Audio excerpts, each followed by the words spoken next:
Happy Thursday and welcome to another episode of Hornets Daily, your one-stop shop for all things Charlotte Hornets. As always, we're presented by the good people over at FanArc, and I'm your host Vance Ballard, but you already know you can call me VB. Want to thank everybody for joining us out there watching along with us today. If you haven't already, hit that subscribe button, leave a like and a comment down in the comments section. You already know how much we enjoy watching you guys interact, hearing your thoughts on what's going on the program as we continue to grow and build this Hornets Daily family here on the show. Got a full show for you today, a packed docket.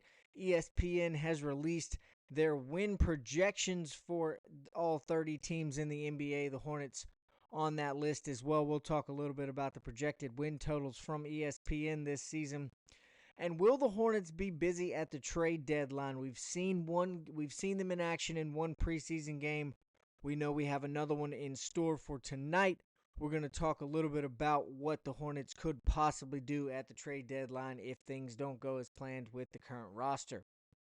And it's been way too long since we've talked about our favorite Charlotte Hornet on this show. KJ Simpson will talk a little bit about his role, where he fits into this 25-26 Hornets team on the program today. And then we're going to wrap things up with it being game day. Of course, we're going to give you a little preview of the game tonight. We'll talk about what we want to see from the Hornets, what this second preseason game may mean for them going forwards. Now, you know we don't beat around the bush here on Hornets Daily. We like to dive headfirst into the program, and that's exactly what we're going to do here today.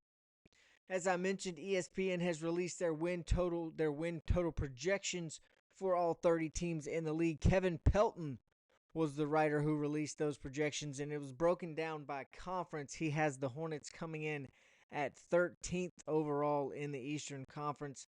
Shouldn't be surprising. That's pretty run-of-the-mill for where they are generally being placed in all of these types of articles and all of these types of write-ups going throughout the offseason and leading into the preseason and regular season, which is coming up here just around the corner. He projects the Hornets to have 28.5 total wins, so right around 29, 28, somewhere in there, which I guess on the bright side, if you're looking at it that way, that is higher than the Vegas total projection of 26.5, so he does see the Hornets getting the over in their win totals projected by Las Vegas, which again, if you're looking for some positive news there, I guess that would be it, although he does still have them finishing 13th in the Eastern Conference.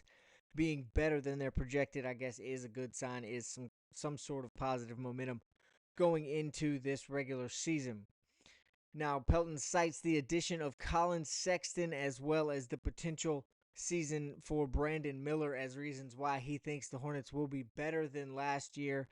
I agree with him for more than just those reasons. I think it's the development of the younger guys on the roster. I think it's the rookie class that's going to come in and play a big role and help out. I think Con Knippel's going to have a fantastic season.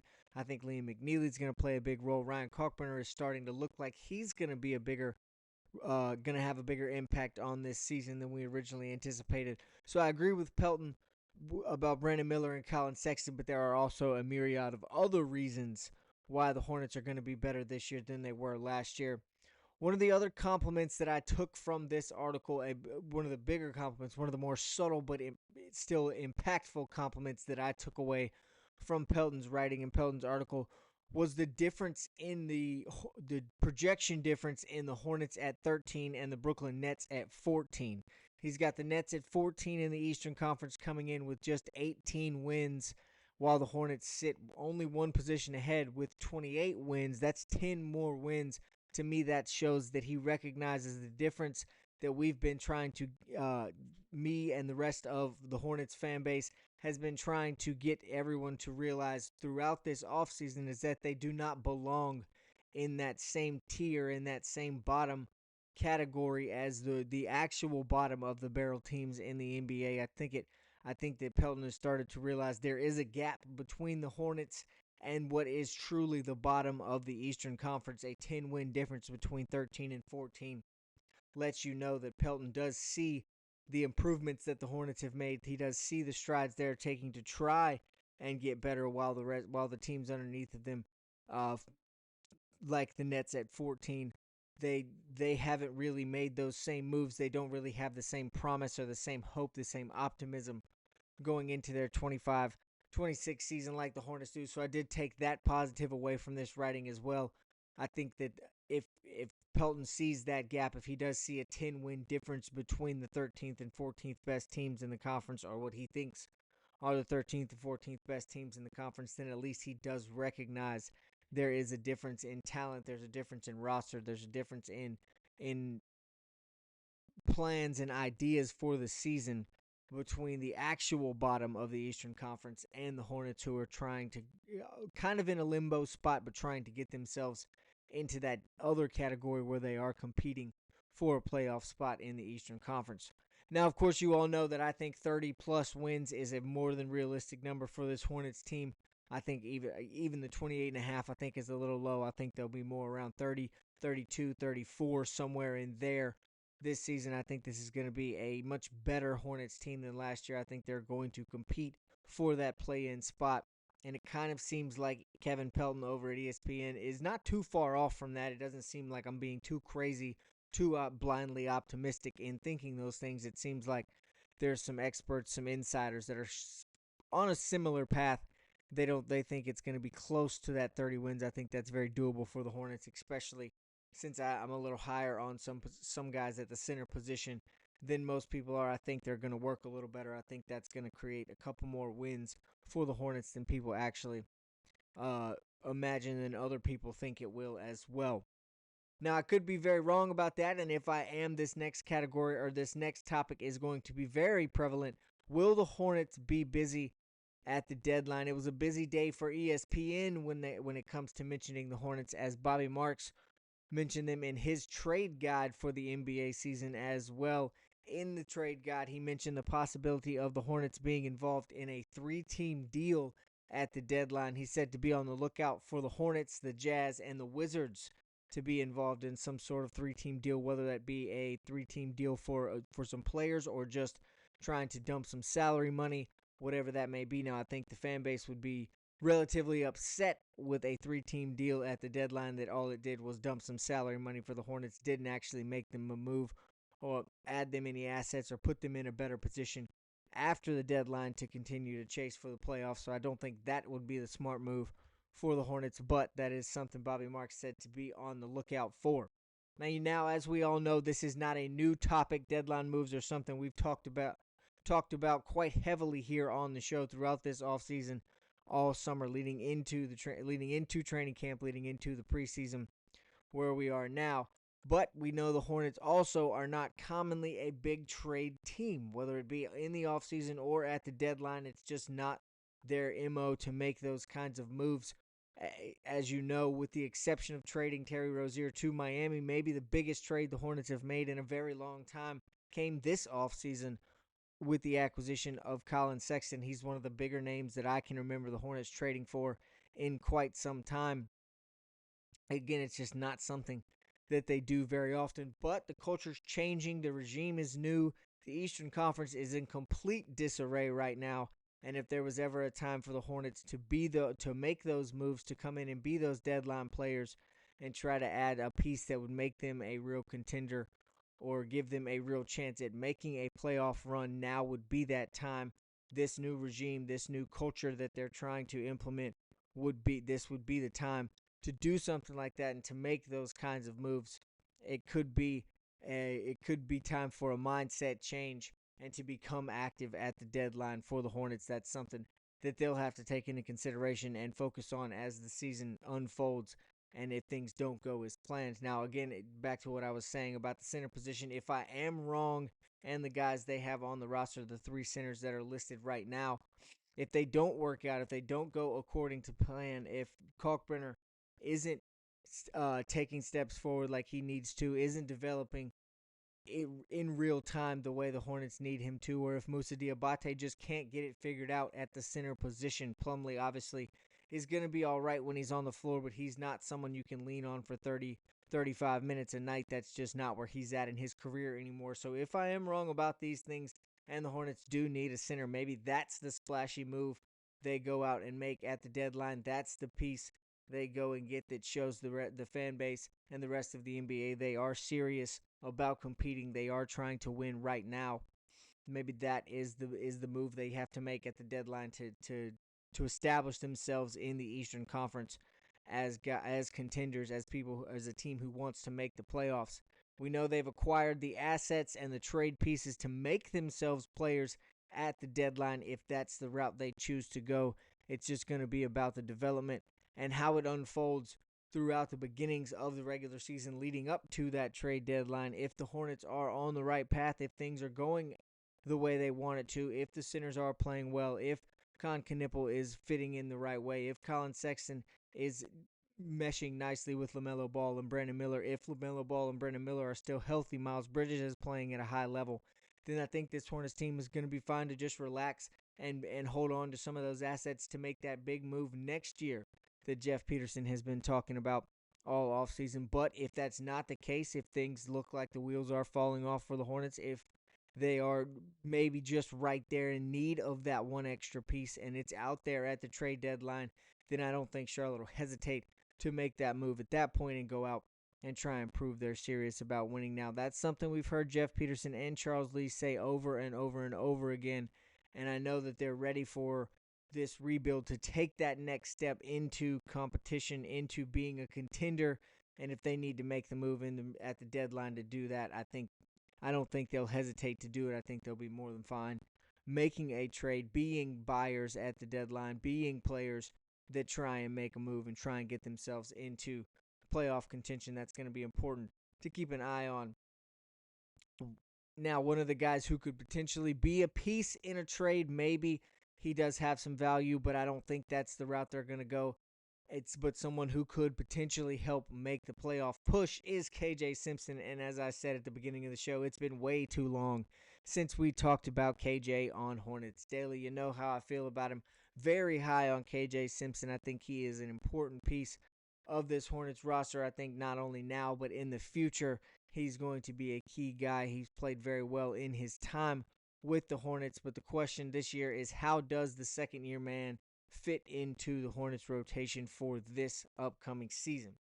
We know last year KJ was thrown into the fire out of necessity after the injuries started to pile up. LaMelo Ball, Brandon Miller both going out.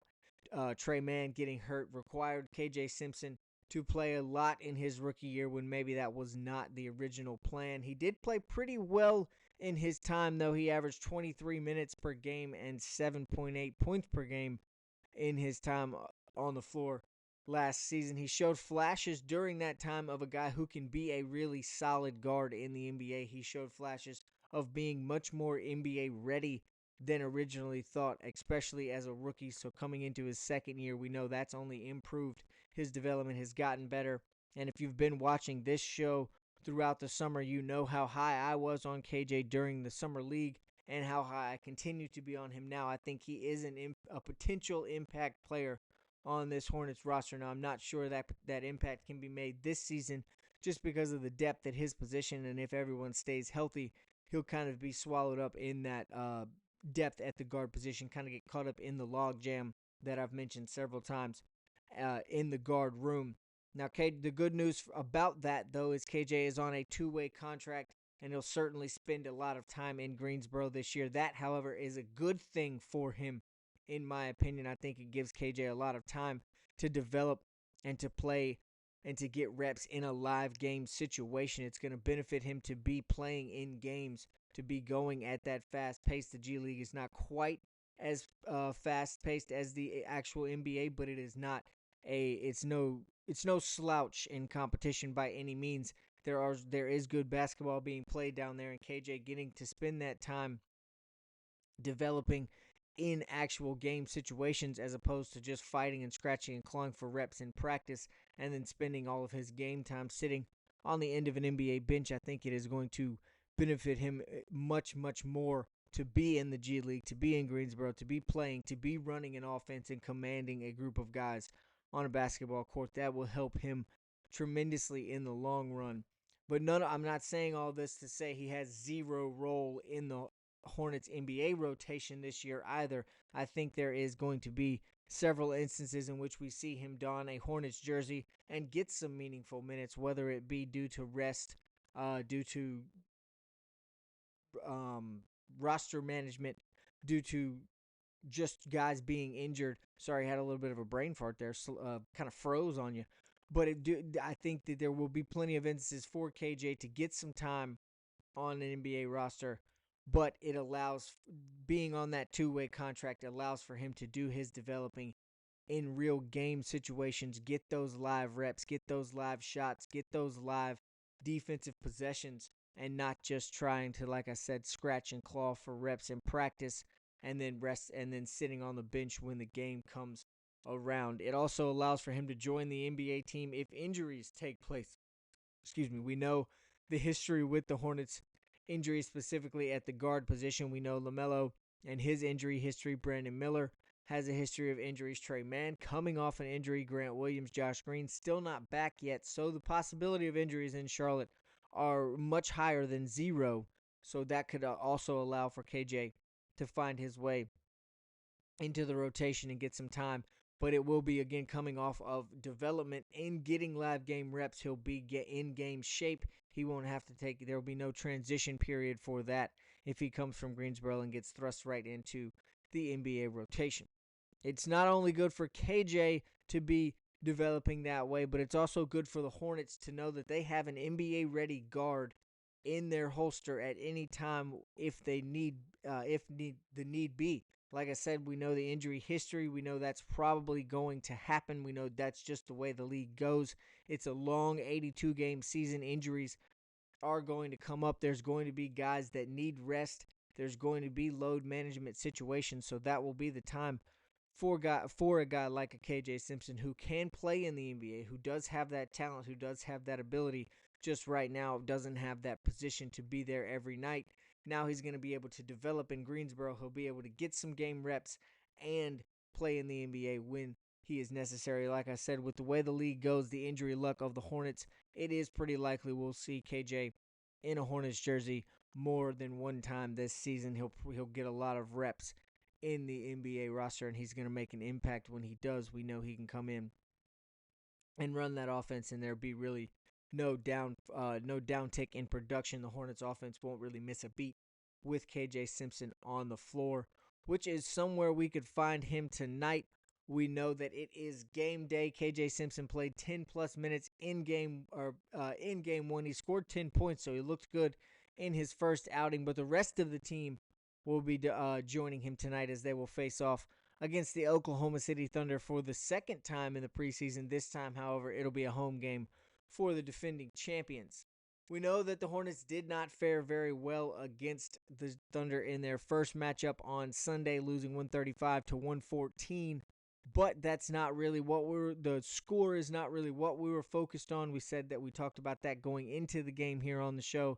It was more about there being some positive takeaways, there being some signs of development, some signs of growth from certain guys. And Charles Lee spoke about it after the game. He did see some of those positives from the Hornets team. They were able to pick up the pace a little bit. They were better at getting the ball inbounds a little quicker, which is something they've been focusing on. The defensive side of the ball, that's where they struggled. That's something that's going to need to change tonight. We're going to need to see a little bit of improvement on that side of the floor as well. Now, we don't know for sure yet going into this game, but it is looking like it is leaning towards more of the Oklahoma City key players playing in the game tonight, more of the actual starters. It does look like guys like Shea and the other Jalen Williams and Chet, Isaiah Hartenstein, all of those guys leaning towards suiting up tonight, which will increase the challenge for the Hornets, especially on the defensive end of the floor, which I just said is somewhere they need to be better than they were on Sunday. What's important tonight for the Hornets is forward progress in all phases of the game. Shot making is going to be important tonight as well. Shot just 29%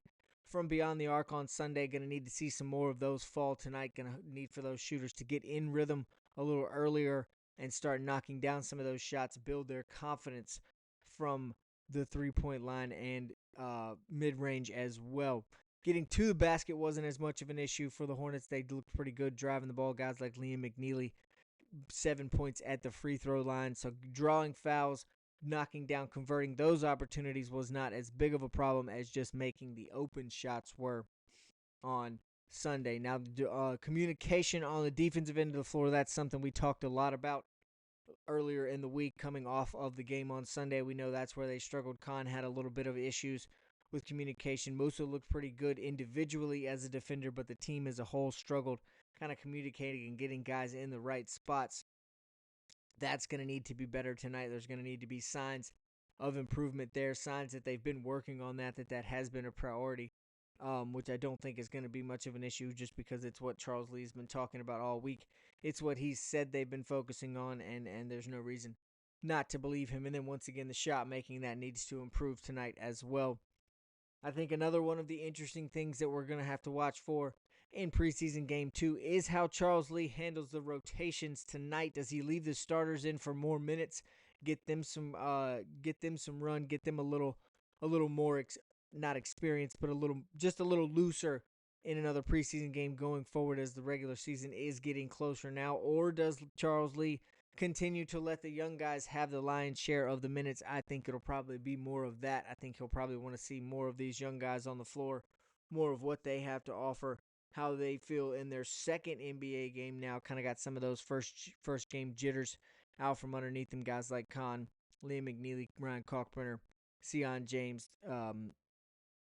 how they're going to feel after having one preseason game under their belt. How's he going to mix in the role players with the starters to see who fits best with who? What different rotations is Charles Lee going to use tonight? I think that's one of the more intriguing things for me. The strategy that goes along with the preseason games, the learning of your lineups, the learning of your team and who to plug and play where. That's the fun part of this time of year to me. That's the part I find the most interesting. How do certain guys fit in certain spots or with certain players, how to get different guys with different styles of games meshed together. I think that's one of the more fun parts of the preseason. That's one of the more intriguing reasons to watch games at this time of year. I'm also very interested to see if Liam McNeely can have a bounce-back performance. Now, a phrase of bounce back makes it sound like it was all bad. It was not all bad. He played well on the defensive end of the floor. As I mentioned, he got to the free throw line, scoring 7 points at the charity stripe, but he was just 1 for 6 shooting the ball, so it's going to be important for him to make some of those shots early to see the ball go through the net. It'll help his confidence. I'll be interested to see if he can have a better offensive performance tonight in terms of shooting the ball, as well as continuing to be that high-intensity defender, that good rebounder, that long kind of five-tool glue guy that Charles Lee has called him throughout this week in press conferences and when talking to the media. Now, obviously, there's still a lot of questions surrounding this Hornets team. There's still a lot of unknowns, a lot of things up in the air. But we do have another chance tonight at 8 p.m. as the Hornets play the Oklahoma City Thunder to get some more of those answers, to start to understand a little bit more about what this team has to offer. And then, of course, we'll talk all about it tomorrow here on a brand new episode of Hornets Daily. That's going to do it for today's show, folks. As always, thanks for watching. Thanks for joining along with us. If you haven't already, be sure to smash that subscribe button, leave a like and a comment down in the comment section. And we'll be right back here tomorrow to talk about preseason game number 2 on another episode of Hornets Daily.